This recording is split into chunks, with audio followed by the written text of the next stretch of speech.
as our May Employee of the Month. Of course, we caught you when you were working, so that obviously demonstrates your commitment.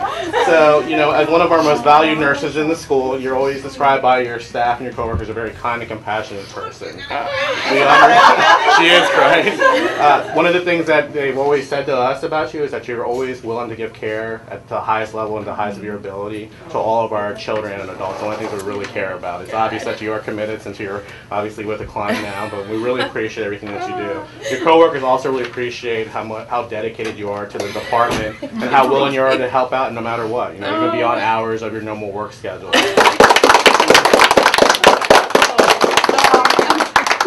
So you get a $250 bonus that'll be in your next paycheck. You'll also get a pizza party from all these wonderful staff that you work with. And I think what people most value is a preferred parking spot. Hey! So we'll get that set up for you, okay? So I'll let you go ahead and get